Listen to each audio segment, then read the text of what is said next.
Livro Memórias de um Suicida, pelo espírito Camilo Cândido Botelho. O Elemento Feminino, capítulo 21, parte 4. Ao penetrarmos surpresos no departamento hospitalar feminino, julgamos encontrar-nos em nosso próprio aquele que nos abrigara a chegada, tal a semelhança existente em ambos, as mesmas filiais, tais como o isolamento ou manicômio, características idênticas no estado moral e mental das irmãs delinquentes, feitura semelhante nas disposições internas do burgo. Todavia, se a direção dos estabelecimentos anexos era a mesma, pois fomos deparar Teócrito como chefe geral dos hospitais, irmão João a testa do manicômio, Padre Miguel de Santarém no serviço de isolamento e Padre Anselmo com o apêndice da torre. Os funcionários internos, como enfermeiros, vigilantes, guardas, já não eram os mesmos por nós conhecidos nos setores masculinos. Preenchiam tais cargos ali irmãs cujos méritos e virtudes nada ficariam a dever aos varões dos departamentos masculinos. Ao contrário, no altruístico afã de instruir, consolar, acompanhar, zelar, dirigir as atividades internas daquele burgo, encontramos vultos femininos tão respeitáveis e virtuosos que não é sem dilatada emoção, perpassando por nossa sensibilidade espiritual, que nos recordamos, procurando retratá-los nestas páginas. No primeiro momento, como na sucessão das conclusões a que nos levaram as observações, a grande verdade ressaltou aos nossos olhos, chocando-nos até as lágrimas, ao passo que em nosso ego se iniciou a construção de um legítimo respeito pela mulher, a qual passamos a julgar com mais subida consideração, maior dose de boa vontade. É que o espírito, muitas vezes reencarnado para tarefas e missões femininas, adquire com muito mais presteza e eficiência as virtudes sólidas e redentoras, engrandecendo-se moralmente em menos tempo. As funcionárias dos burgos femininos, pois auxiliares dos chefes iniciados, indispensável será confessá-lo, portavam muito mais elevadas qualidades morais e espirituais do que os nossos canalejes, Joel Steele, irmão Ambrósio, etc., aos quais tanto devíamos pelo zelo incansável com que nos assistiram. O corpo clínico, composto, como sabemos, de cientistas iniciados, era o único representante de atividades masculinas a exercer tarefas ali. Ainda assim, discretos, apenas entrevistos nos curtos minutos em que operavam. Também era para nossas companheiras de colônia o mesmo enigma que haviam sido para nós. Não lhes conhecêramos jamais os nomes, sequer ouvíramos algum dia o timbre das suas vibrações vocais. No entanto, que de favores lhes devíamos, que de bênçãos celestiais atraíram para nos lenificar as dores íntimas, graças aos fecundos poderes psíquico-magnéticos de que eram depositários.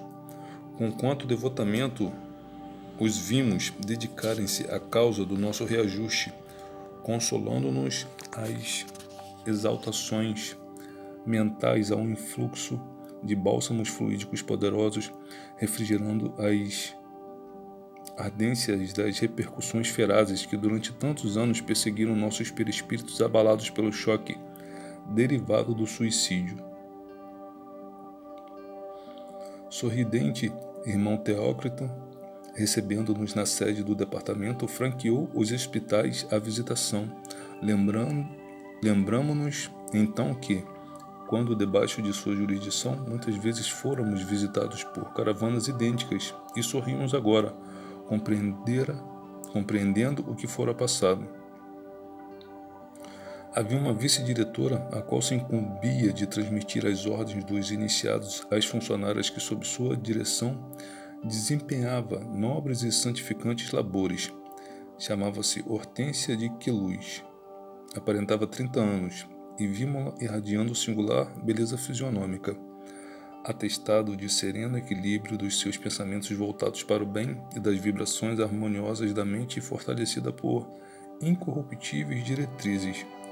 Bondosamente ofereceu-se a acompanhar-nos, e enquanto caminhávamos, oscilando brandamente sobre as longas avenidas recobertas pelo sudário branco,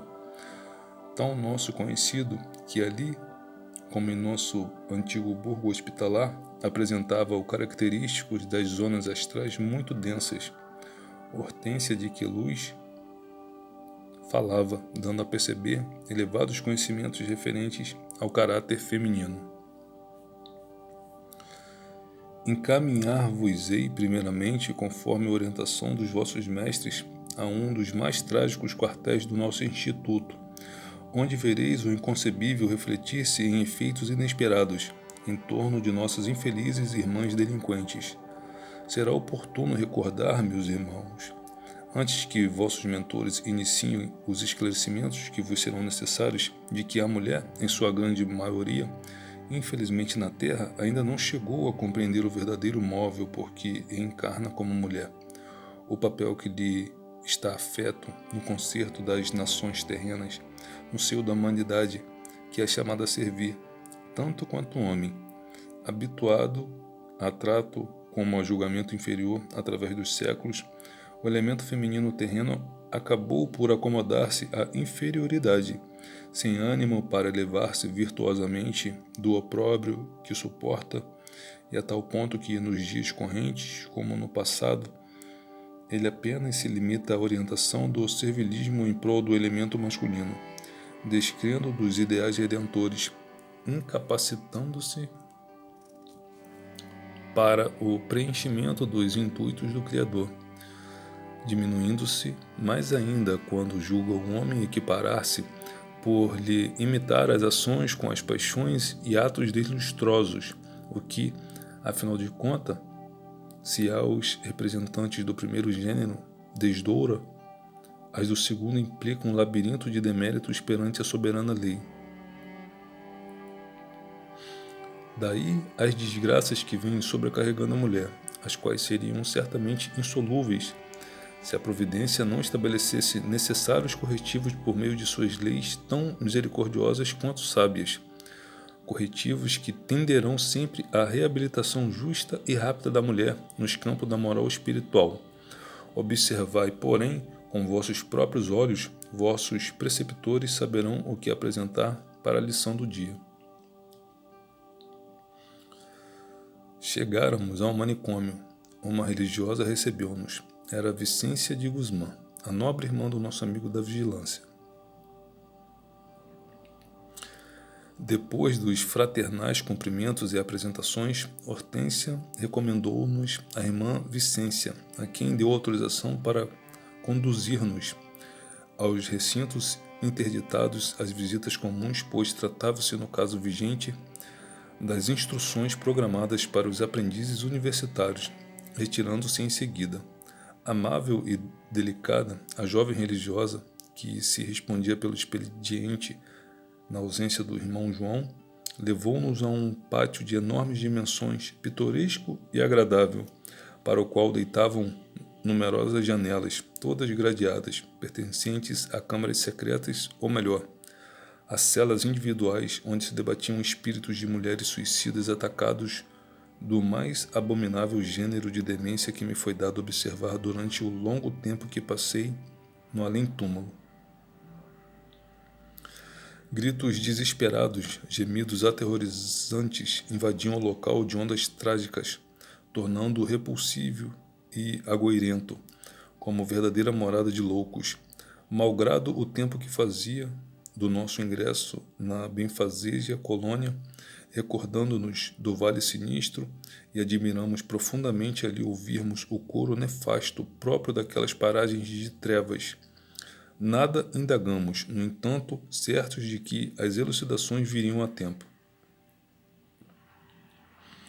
Realmente, como que compreendendo o nosso interesse, a própria religiosa esclareceu a dúvida que nos assaltara ao mesmo tempo em que nos fazia aproximar das janelas a fim de examinarmos o interior das ditas câmaras,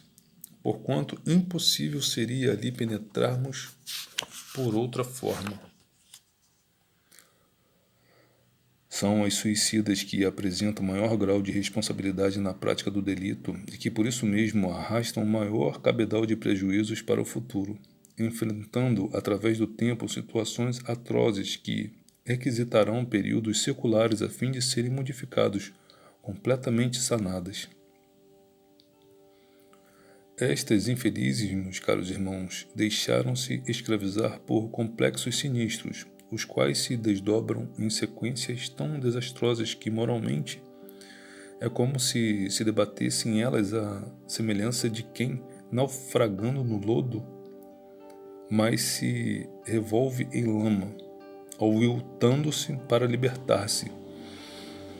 Um traço destes pavorosos complexos é o vergonhoso motivo que as arrancou da existência terrena antes da época determinada pela ação da lei natural. Muitas, além do mais, conspurcaram as leis do matrimônio, atraiçoando a moral do compromisso conjugal,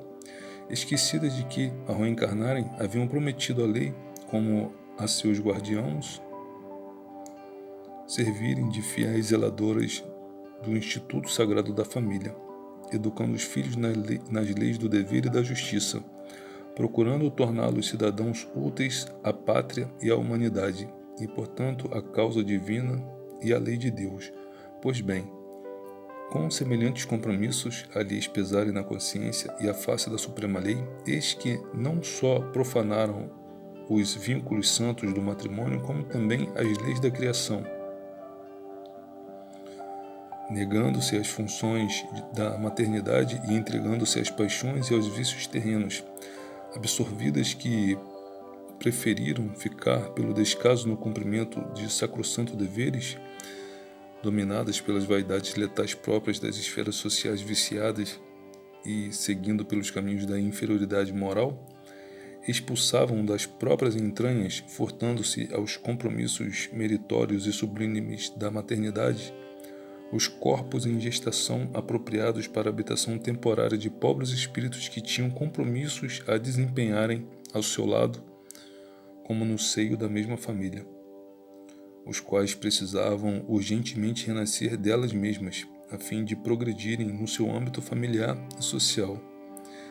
E tal crime praticavam, muitas vezes anulando abençoados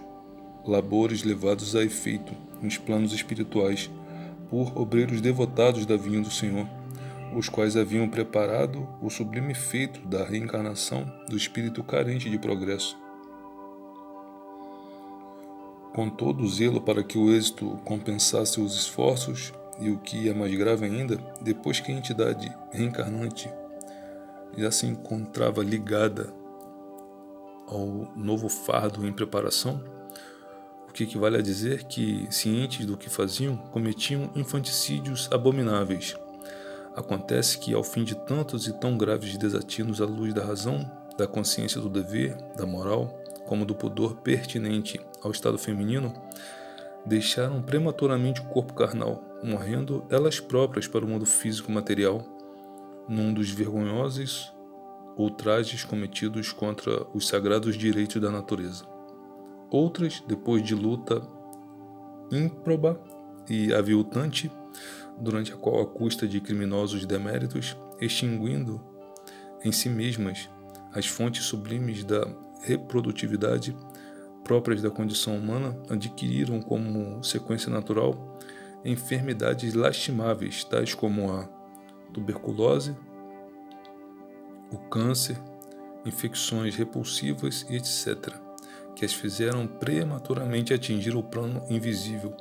sacrificando com o corpo carnal também o futuro espiritual e a paz da consciência, maculando além do mais o envoltório físico-astral, o perispírito, com estigmas degradantes, conforme podereis examinar, e rodeando-se de ondas vibratórias tão desarmoniosas e densas que o deformaram completamente, reduzindo-o à expressão vil das próprias mentes.